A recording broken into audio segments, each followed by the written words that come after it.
Hello, this is Wmpyr. I'm here to explain to you guys clashing. I know I've made several videos about this before, but as usual, I just keep making videos on the same subject over and over again and hope that I'm doing a better job explaining it each time.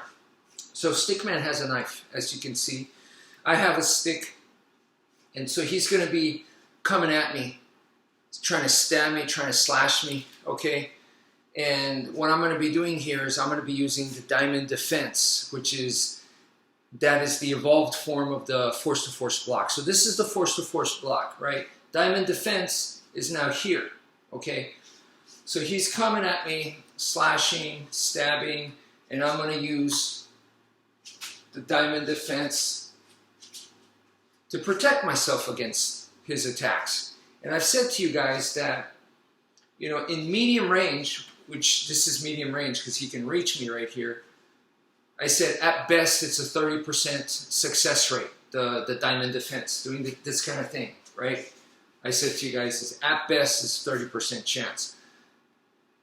You guys need to not just take my word for it, you guys need to do the experiment yourself, and you guys tell me what percentage it was for you guys, and maybe what you were doing differently than I was, or some of the new things that you found. This is the only way we all get better, and we all get something that we could actually use, for a self-defense situation, something really, really good and realistic, that we all need to replicate this kind of experiment and these findings. And that's what's important. I can't be the only one, guys, okay? So please, please test this out. For me, a simple experiment I did, it was at best 30%.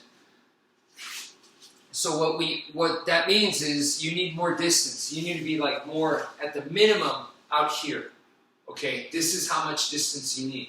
So right here, it's just too brutal. Okay, so when you have more distance like that, now it goes from 30% to 60%.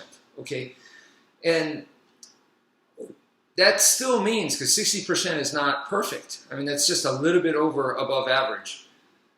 So what you need to do is run away. If you can't run away, this is where clashing comes in. So clashing is a way for us to skip medium range, because in medium range, he can hit me, I could hit him, and we're both going to get really, really hurt. And it's not good for either one of us. It's not good, definitely not good for me. Okay, so I want to skip medium range, and I want to go into close range. To enter into close range safely, or as safe as possible, I use clashing. That is the method. Clashing is an extension of the diamond defense that I was showing you guys, okay? So if this comes attacking me, then I defend it like that, and then when the timing is right, I do this. So it's like I'm doing a diamond defense, but all the way. Instead of just boom like this, boom like that, I'm coming in with it. I'm charging in, and what I'm doing is I am pressing his arm against his body. That's what I'm doing. So it doesn't matter where his arm is, okay? So, and it doesn't matter if it's his arm or his weapon, okay? So I'm going to get this, pin it to his body. Okay, that's my goal right here. So he's coming at me like this, and I pin it against his body, and then that's part one. There's two parts to clashing. Part two is I need to grab the arm. Because if I don't grab the arm, just this, I guarantee you he's going to slip out and he's going to cut me. He's going to slip his arm out and he's going to get me. So I need to press his arm against his body, and then I need to grab. I need to grab that arm. And then from the grab, I go boom, right into wrapping. And what I'm concerned about here is that if he passes this knife to this free hand, then I'm a dead man. Okay? So I cannot let that happen. So whatever it takes, don't let that happen. And now I could go into wrenching, and wrenching will lead me to my disarm. Okay? So the wrapping goes to wrenching, wrenching goes to disarm. Okay? So that's pretty much the idea right there. Now, Second scenario is he has a knife. I have a knife. I cannot do the force-to-force block because there's nothing to grab, and I definitely don't want to grab the blade if this was real. So that's why my hand is here, just like with a stick. So the hand position is exactly the same, whether it's a stick or a knife, okay? So right here, I'm doing the exact same thing. He's trying to stab and slash me, and I'm going to be defending exactly the same way using the diamond defense. And so attack comes here, boom, like that. I defend. Same idea. I need distance. Just using the diamond defense and moving out of the way like this, it's not enough. I need as much distance as I can get. And if I find out that I cannot run away, and the distance is going to get shorter and shorter, and at some point I need to make that executive decision to close the gap, to close in. And once, because if I stay in medium range, we both die. This is just too dangerous for me. So that's why I need to go into close range. And the way for me to safely, as safe as possible, get into close range, once again, is clashing. And so at this point, once again, weapon to weapon or on his hand, it doesn't matter. I'm pressing his arm. So it's an extension from here, boom, boom, boom, to here. And I press on his arm, and then that's part one. Part two is grab that wrist, and then now, from there I go to wrapping. And same idea. I don't want him to pass the knife to the free hand, so do whatever it takes to not let that happen. Okay, boom, boom. Don't let it happen. In the meantime, I am wrenching, which will take me once again to disarm. Okay, so next scenario, Stickman has a knife, and so this dude pulls out a knife on me. I have this bag. Boom, I take this off, and now force to force block. Same arm position's a little different because I'm grabbing this bag, but it's the same idea because the diamond defense comes from the force-to-force block. So now this arm position is a little bit closer to force-to-force block, okay? But anyway, same idea. So I'm grabbing this like so, and boom, boom. So his attacks right here, and I need to not only hit it out of the way, so it's actually, my brain is offensive for all of these. I'm hitting it out of the way. But at the same time, I need to get out of the way because just the block is not good enough because it might go through. So I need to block and move out of the way, and I need as much distance as possible. And if I can run away, I definitely need to run away because even if I have the distance, like I said, 60% chance of success is not 80 or 90 or 100% success. That's what I'm looking for, but I don't have that. From my experiments, it was 80%. Therefore, I mean, not 80%, it was 60%. I would want 80%, but it was 60%. Okay, at best, 60% at best. So that means 40% chance of failure. That's pretty high. So that's why you need to run. But if you can't run away, then at this point, same idea. I am jamming his arm against his body, boom, right here.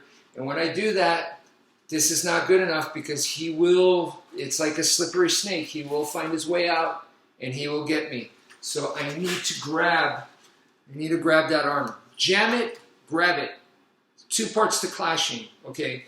Once you grab it, wrap it.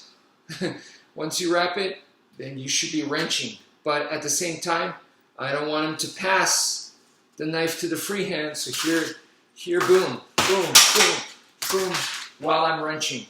I'm going to be violently wrenching on that arm to compromise that grip, okay, as much as I can. And when I get the chance, I will disarm it. Once his grip is weakened, once that arm, his structure, his base, all that is off, then I have a much better chance of pulling off a disarm technique. Without that, he's not going to let go. He wouldn't. All right. So now let me go to empty hand. Okay. So he doesn't have a weapon. He's just, it's his, you know, his fist. He's ready to knock me out. Okay. So at that point, I'm out here. I also don't have anything. So I'm going to be using the diamond defense. Put my hands together. He attacks. Boom. Like that. Boom. Right here. Boom. Boom. Boom. Same idea. Exact same idea as what we've been doing so far. I want as much distance as possible. Okay. And now in boxing, they don't put the hands together, right? The hands are separated. Okay. Unless it's a very powerful shot and the coach has a mitt, he's not going to double it like this. Like, okay, give me a good uppercut. And he does, you know, something like that. And, you know, the guy does a powerful uppercut. Coach takes it with, like that. Unless it's something like that, no. They have this hand, boom, right here. This hand, boom, right here. Okay. Why? Why are they doing this? Why isn't it this, okay, the whole time? Why isn't it diamond defense? Why is it like this? I'll tell you why. Because, boom, you can do this. You could do this. Okay, see this? Boom. You could do that.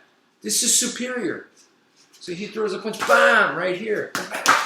Right here. I can, now I'm much more efficient. I could give back attacks now. But that is a higher level. That takes more skill. And now we are in the game of boxing. It's like, who's the better boxer? And I am not interested in playing that game in real life. Okay, so I would rather just assume he's the better boxer. So in that case, I don't need to worry about that. Just simplify and just do this. Boom, boom, boom, boom. When I get the chance, right here, I come in. It's just an extension of the diamond defense. So instead of he's throwing an attack, and I just go boom, like this. That same motion, but now I'm aggressively coming in, pinning that arm, grab, and then from the grab, I'm going to go into a wrap. Boom. I can wrap that way. I can wrap this way, wrap this way. Okay, there's so many different ways. Wrap that arm tight. And once I do that, in this case, I don't have to worry about him passing a weapon because he doesn't have a weapon, but this can happen. So I need to be defending against that. So it's kind of similar, defending against it while I'm wrenching the arm. But what I do need to worry about is, what if this free hand decides to go into his pocket because he has a weapon there? So I have to defend against that, not let that happen, all right? And if that looks like that's what's happening, then maybe it's better I switch to this arm.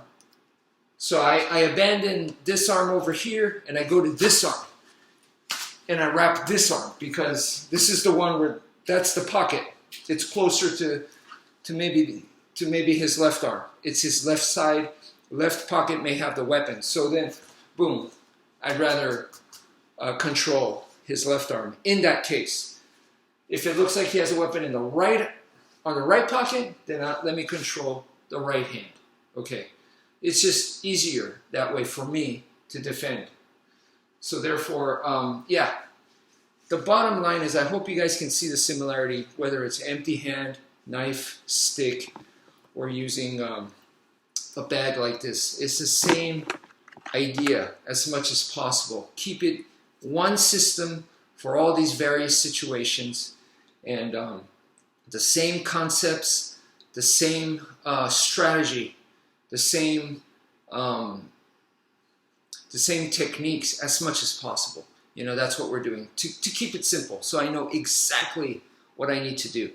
And then I'll have room to improvise because I know this drill so comfortable with it that my brain can be going, oh, there's a bad guy over there. Oh, that's a nice exit over here. Oh, look at that big old rock on the ground, you know. I don't want him to pick that up. You know, whatever the case, it gives me room to improvise. It gives me room to see other things because my plan itself is very, very simple. Okay, so that's it for now. Thank you for viewing and take care, folks.